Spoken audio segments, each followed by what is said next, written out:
Halo guys, perkenalkan saya Muhammad Rizky Nurdiatama ingin menjelaskan tentang Gerakan 30 September Partai Komunis Indonesia.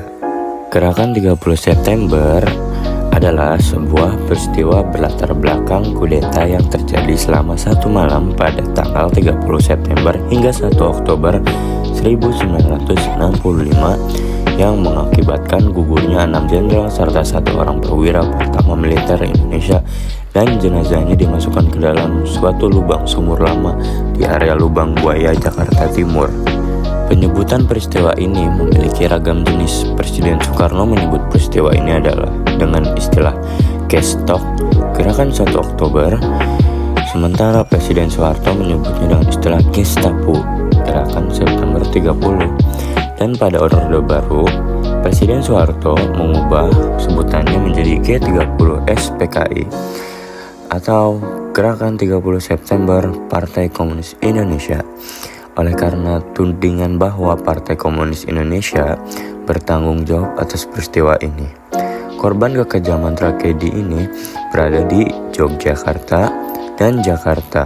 Salah satu korban kekejaman tragedi ini di Yogyakarta adalah Katamso Darmokusumo dan Sugiono Mangunwiyoto. Sejarah G30 SPKI. Peristiwa G30 SPKI terjadi pada masa pemerintahan Presiden Soekarno yang menjalankan sistem demokrasi terpimpin. PKI sebagai partai Stalinis terbesar di luar Tiongkok dan Uni Soviet memiliki jumlah anggota yang sangat besar. Selain itu, PKI juga mengontrol gerakan serikat buruh dan gerakan petani di Indonesia. PKI memiliki lebih dari 20 juta anggota dan pendukung yang terbesar di seluruh daerah. Pada bulan Juli 1959, parlemen dibubarkan dan Soekarno menetapkan konstitusi di bawah dekret presiden dengan dukungan penuh dari PKI. Soekarno juga memperkuat angkatan bersenjata dengan mengangkat para jenderal militer ke posisi yang penting. PKI menyambut baik sistem demokrasi terpimpin dan percaya bahwa mereka memiliki mandat untuk berkonsepsi dalam aliansi konsepsi nasionalis, agama, dan komunis atau yang biasa disebut Nasakom. Namun, kolaborasi antara kepemimpinan PKI dan kaum borjuis nasional dalam menekan gerakan independen kaum buruh dan petani tidak berhasil memecahkan masalah politik dan ekonomi yang mendesak. Masalah ekonomi seperti penurunan pendapatan ekspor, penurunan cadangan devisa, inflasi yang tinggi, dan korupsi birokrat dan militer menjadi semakin merajalela. PKI juga menguasai banyak organisasi massa yang dibentuk oleh Soekarno untuk memperkuat dukungan bagi rezim demokrasi terpimpin. Dengan persetujuan Soekarno, PKI memulai kampanye untuk membentuk Angkatan Kelima yang terdiri dari pendukung bersenjata mereka. Namun, para petinggi militer menentang hal ini. Dari tahun 1963, kepemimpinan PKI berusaha menghindari bentrokan antara aktivis massanya dengan polisi dan militer. Mereka berupaya menjaga kepentingan bersama antara polisi dan rakyat. Pemimpin PKI, D.N. Aidit, mengilhami slogan untuk ketentraman umum bantu polisi. Pada bulan Agustus 1964, Aidit menghimbau semua anggota PKI untuk menjaga hubungan yang baik dengan angkatan bersenjata dan mengajak para pengarang dan seniman sayap kiri untuk membuat karya-karya yang mendukung massa tentara. Di akhir 1964 dan awal tahun 1965 terjadi gerakan petani yang merampas tanah dari para tuan tanah besar.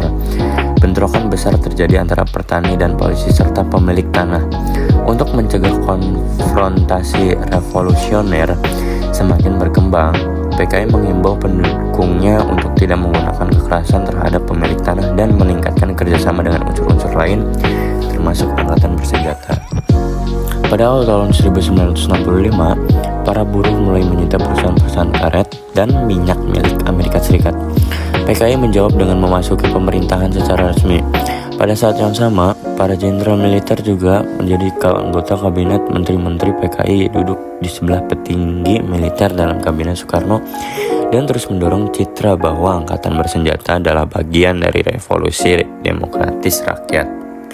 Tujuan Gerakan 30 September Partai Komunis Indonesia memiliki tujuan yang menjadi perdebatan dan interpretasi berbeda. Namun, beberapa tujuan umum yang dihubungkan dengan gerakan ini adalah pengambilan kekuasaan. Tujuan utama gerakan ini diyakini adalah untuk mengambil alih kekuasaan pemerintahan di Indonesia. Anggota gerakan ini yang diduga terhubung dengan PKI berupaya melalui tindakan kudeta untuk merubah tata kelola politik negara sesuai dengan pandangan ideologi mereka. Yang kedua, pendukung agenda komunis. PKI adalah partai komunis yang memiliki pandangan sosialis dan komunis. Salah satu tujuan gerakan ini mungkin adalah menggeser politik nasional ke arah yang lebih sesuai dengan pandangan PKI yang mencakup redistribusi kekayaan, reformasi agraria, dan penghapusan kapitalisme. Yang ketiga, menghapus pengaruh militer. Gerakan ini juga mungkin bertujuan untuk melemahkan pengaruh militer dalam politik Indonesia. Keterlibatan perwira tinggi militer dalam gerakan ini dapat diartikan sebagai usaha untuk menggantikan struktur kekuasaan yang ada dengan kekuatan yang lebih sesuai dengan ideologi komunis. Yang keempat, menghapus faksi-faksi tertentu. Ada juga pandangan bahwa gerakan ini bertujuan untuk menghilangkan faksi-faksi tertentu dalam militer atau politik yang dianggap tidak sejalan dengan tujuan gerakan atau PKI. Pembunuhan perwira tinggi militer mungkin juga diartikan sebagai langkah untuk mengurangi resistensi terhadap perubahan politik yang direncanakan. Yang terakhir, menciptakan perubahan sosial. PKI memiliki visi perubahan sosial yang luas, termasuk perubahan dalam distribusi kekayaan dan penghapusan ketidaksetaraan. Gerakan ini mungkin bertujuan untuk mendorong perubahan sosial melalui pengambilan alihan kekuasaan dan implementasi kebijakan-kebijakan komunis. Kronologi G30 SPKI secara singkat, awal pemberontakan peristiwa G30 SPKI ini terjadi selama 2 hari 1 malam, yakni mulai dari 30 September sampai 1 Oktober tahun 1965. Pada tanggal 30 September, kegiatan koordinasi dan persiapan selanjutnya pada tanggal 1 Oktober 1965, dini hari kegiatan pelaksanaan penculikan dan pembunuhan. Gerakan 30 September 1965 berada di bawah kendali Letkol Untung dari Komando Batalion 1 Resimen Cakrabirawa. Letkol Untung pemimpin gerakan 30 September 1965. Letkol Untung menunjuk Letu Dul Arif menjadi ketua pelaksana penculikan pasukan bergerak mulai pukul 03 pagi. 6 jenderal menjadi korban penculikan dan pembunuhan, yakni Letjen Ahmad Yani, Maijen R. Suprapto, Maijen Harjono, Maijen S. Parman, Brigjen Y. Panjaitan, dan Brigjen Sutoyo, dan 1 perwira yakni Letu Pierre Tandean. Keseluruhannya dimasukkan ke dalam lubang di kawasan Pondok Gede, Jakarta. 1 jenderal selamat dalam penculikan ini yakni Jenderal A.H. Nasution, namun putrinya menjadi korban, yakni Ade Irma Suryani serta ajudannya Letu Pierre Tandean. Korban lainnya adalah Brigadir Polisi KS Tubun wafat ketika mengawal rumah Dr.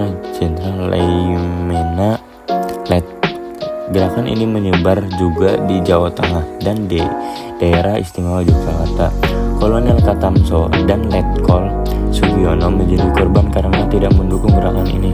Setelah berhasil menculik dan membunuh petinggi Angkatan Darat, PKI menguasai gedung radio Republik Indonesia dan mengumumkan sebuah dekret yang diberi nama Dekret Nomor 1, yakni pernyataan bahwa gerakan G30S adalah upaya penyelamatan negara dari Dewan Jenderal yang ingin mengambil alih negara. Dalam peristiwa G30 SPKI, banyak perwira yang gugur. Dalam peristiwa ini, 7 perwira tinggi militer Indonesia tewas sebagai hasil dari serangan yang terjadi. Para perwira yang gugur adalah yang pertama, Letnan Jenderal Anumerta Ahmad Yani. Yang kedua ada Mayor Jenderal Raden Suprapto. Yang ketiga ada Mayor Jenderal Mas Tirto Darmo Haryono. Yang keempat Mayor Jenderal Siswondo Parman. Yang kelima Brigadir Jenderal Donald Ishak Panjaitan. Yang keenam Brigadir Jenderal Sutoyo Siswodiharjo. Yang ketujuh Letnan Pierre Andreas. Kematian perwira-perwira ini merupakan bagian dari peristiwa tragis yang mengguncang Indonesia pada waktu itu dan membuat dampak yang signifikan terhadap dinamika politik dan militer di negara tersebut. Akibat peristiwa pada 30 September 1965 itu, banyak petinggi Angkatan Darat tidak diketahui keberadaannya. Setelah menerima laporan serta membuat perkiraan, Soeharto mengambil kesimpulan bahwa para perwira tinggi itu telah diculik dan dibunuh, lalu langsung mengambil alih pimpinan Angkatan Darat guna menindaklanjuti peristiwa tersebut. Pada 1 Oktober 1965, penumpasan pemberontakan G30S PKI pun dimulai. TNI berusaha menetralisasi pasukan-pasukan yang menduduki lapangan Merdeka. Selanjutnya, Maijen Soeharto menugaskan Kolonel Sarwo Edi Wibowo untuk merebut kembali gedung RRI dan pusat telekomunikasi. Dengan dikuasainya RRI dan telekomunikasi, pada jam 20.00 waktu Indonesia Barat, Soeharto mengumumkan bahwa telah terjadi perebutan kekuasaan oleh pasukan G30S. Diumumkan pula bahwa Presiden Soekarno dan Menko Hankam atau Kasat Jenderal A.H. Nasution dalam keadaan selamat. Pada 2 Oktober 1965, operasi berlanjut ke kawasan Halim Perdana Kusuma, tempat pasukan G30S mengundurkan diri dari kawasan Monas kawasan. Pada tanggal yang sama, atas petunjuk polisi Sukitman yang berhasil lolos dari penculikan PKI, pasukan pemerintah menemukan lokasi jenazah para perwira di lubang sumur tua yang disebut Lubang Buaya. Pada 4 Oktober 1965, dilakukan pengangkatan jenazah tersebut dan keesokan harinya dimakamkan di Taman Makam Pahlawan Kalibata, Jakarta. Para perwira yang gugur akibat pemberontakan ini diberi penghargaan sebagai pahlawan revolusi. Upaya penumpasan tersebut terus dilakukan. Rakyat Indonesia turut membantu dan mendukung penumpasan tersebut. Demonstrasi anti-PKI berlangsung di Jakarta. Operasi penumpasan pun berlanjut dengan menangkap orang-orang yang dianggap bertanggung jawab pada peristiwa itu.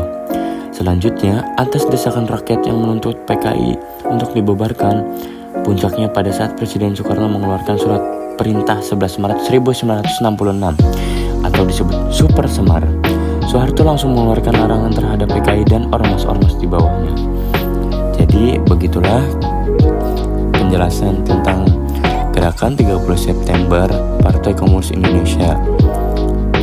Kurang lebihnya mohon maaf. Saya Muhammad Rizky Nindya pamit undur diri. Assalamualaikum warahmatullahi wabarakatuh.